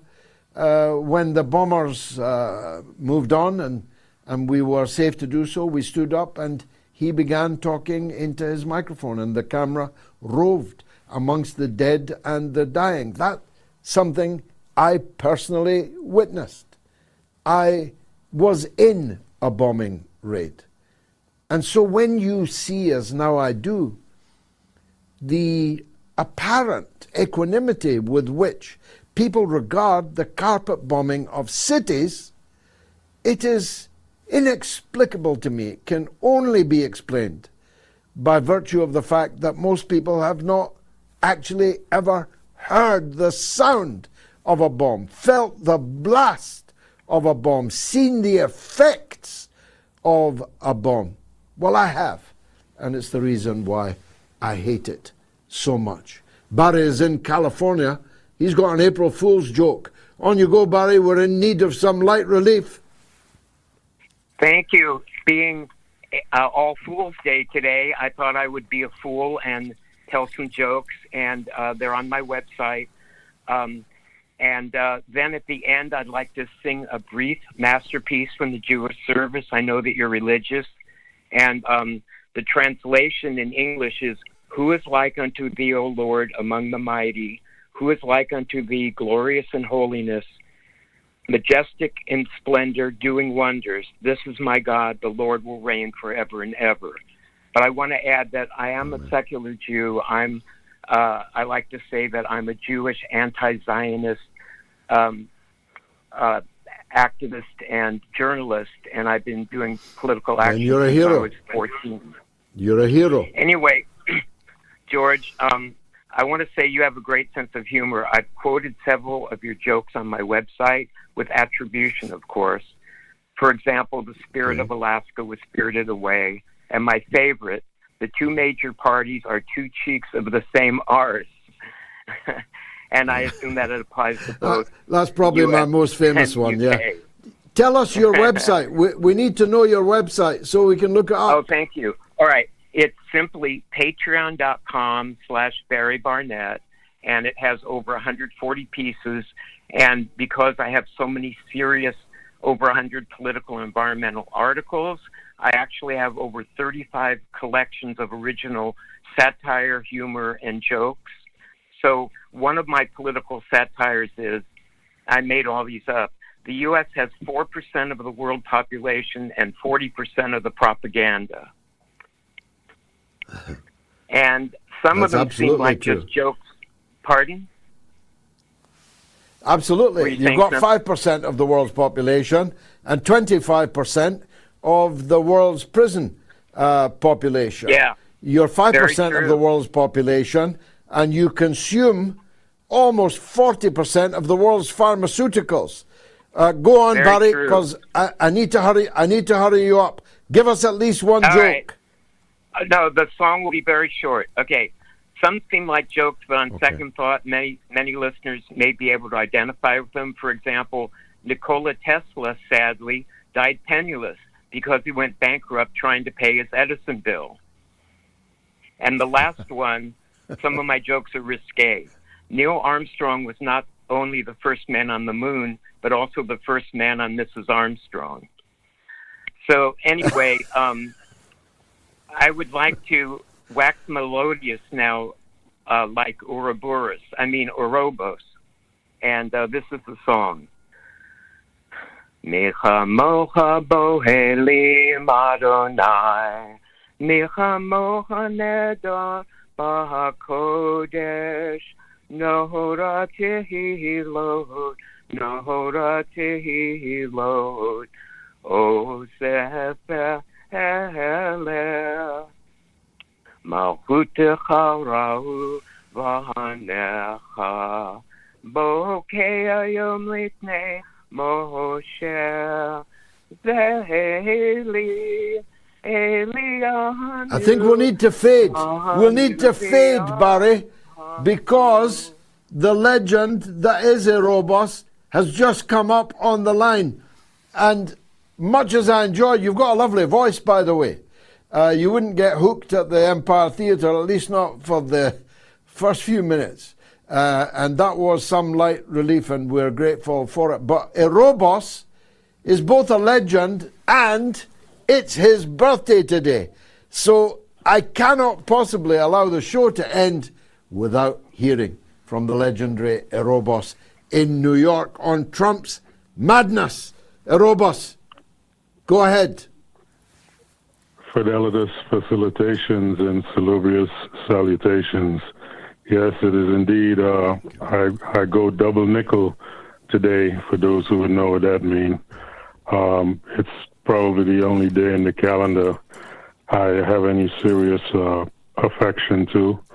And even though I'm too much in penury and poverty to enjoy it the way I would want, I figure I'd call into Malta at least and share that information I don't have much in the way of friends. How could a man like me have friends? But I have moats, so I figure I'd call in and do that. You've got millions of of friends on moats, that's for sure. Yeah, well, that would be, that's great, all within the sound of my voice. I made it one more. If they could all buy you a drink, you'd be insensible by the end of the evening. Well, if they could all buy me a drink, I'd open a bar. I'd release myself from penury.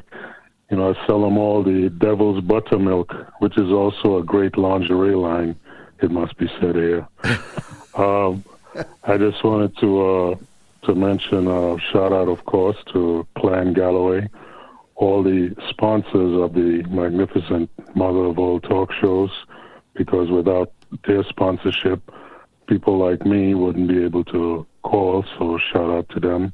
And of course, Jai the Magnificent, first of her name, well planted in life. She's back from her influenza campaign, back in fine, fettle, and fragrance, as you would say. I just wanted to mention, I was looking up the younger Trump there, with the send Baron to the military, and they said they can't send him because of his height. Turns out that there are many individuals, men throughout from the Civil War all the way to World War II, who some of them were 7 feet 2 inches, and they were down in the trenches somehow, so he doesn't have much of an excuse with that height thing. And and I'm glad to see that Trita Parsi is okay. Even though he's not in Iran, he is Iranian, and he can still get a lot of hate, just like you are Scottish Irish, and you have people who don't like Scottish Irish for whatever reason, or is it Irish Scottish? You never really figure out which one is first, the chicken or the egg. In any event, Trump himself, in the world of silver linings and all this darkness, I always look for silver linings, because that's all we have when we're down in the dirt. And I realize that without what he's doing, Iran, with all the suffering and all the carnage, and condolences to you, the people of Eritrea, and what you had to experience. And I think you might have, I might be wrong, but you might have also experienced some bombing while in Lebanon. Condolences to those people as well. But, without what Trump is doing, the military bases would still be in the so-called Middle East, right? Iran would still be, Iraq would still be occupied. So as dark as things are, Iran is actually taking control of the region, which is something I wanted to see for quite some time. They're paying a terrible toll, and they'll come out of this bloody, but they will come out of it, and they will restructure the global economy in the process, and just like Professor Zhang has been mentioning, they'll have two factions. I think the Zionist entity should be completely removed, but we'll see what happens there. And thanks to Moats, and thanks to the great audience, and love, peace, and thanks to you, looking forward to Gayatri the and Gracious. A very happy birthday, Erebos, and many happy returns. The show would not be the show without you regularly bringing the denouement, or at least the penultimate act is Erebos, the legend in New York. The final act is the woman without whom the news wouldn't be the news. Here's Gayatri. What's rattling, Gayatri? Happy birthday, our dear Erebos. And unlike Barry in California, I wish I had some April Fool's Day jokes. I was looking around which one was the joke. From all the news items, I was trying to guess which one cannot be true. I thought first that the NASA moon mission was a joke, but that went ahead today. But I think one of the top jokes today is the man who 10 years ago was leading a terrorist organization carrying a bounty on his head of $10 million was today received with the red carpet in 10 Downing Street by the British Prime Minister Keir Starmer and his former handler, Jonathan Powell. Unbelievable. He actually avoided the red carpet. It must have looked too much like the blood that he shed of innocent people at his own hands and at the hands of his acolytes. Not very far from where that picture is taken, this man's followers slaughtered civilians on Westminster Bridge, Indeed. on London Bridge. Lest you forget. A friend of mine, a police officer, guarding the members of Parliament, just across the road from that picture, was murdered by a knife by one of his followers. And there he is now, shaking hands with Keir Starmer. Shame on you, Keir Starmer, as if you didn't have enough shame on you already. Indeed. He then followed to Chatham House to have a talk there, but was captured on camera struggling to open his water bottle and had therefore needed Have the to help. ask a woman.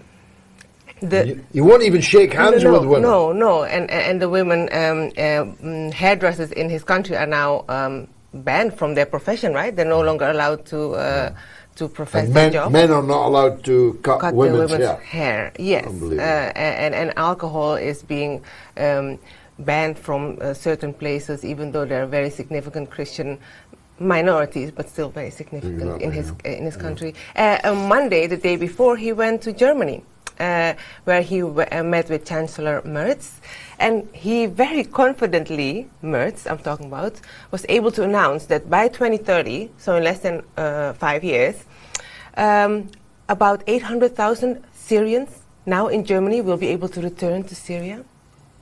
Is he sure about that? It's quite an something to say, because Why haven't they? These people were all in exile from the Bashar al-Assad government.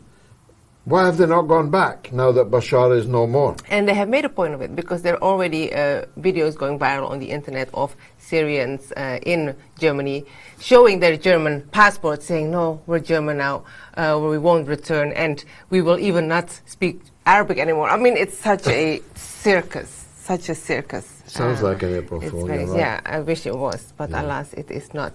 And we have gone quite a bit over time now. Yes, alas. I'll take you for chips. The chip shop will be open again soon. It is 5 minutes after time, and we are prevailing on our good people here who've made their studio available to us, and that would be wrong.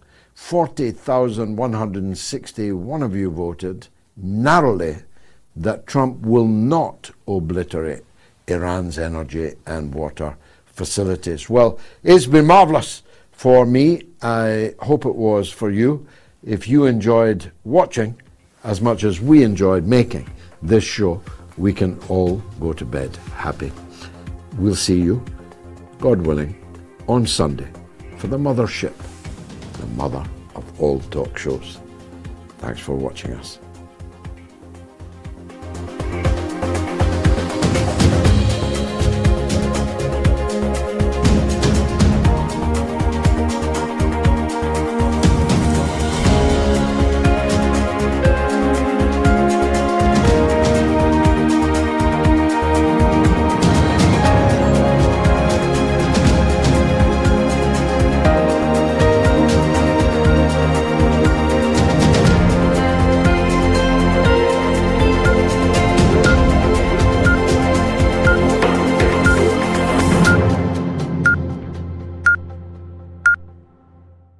It's the mother of all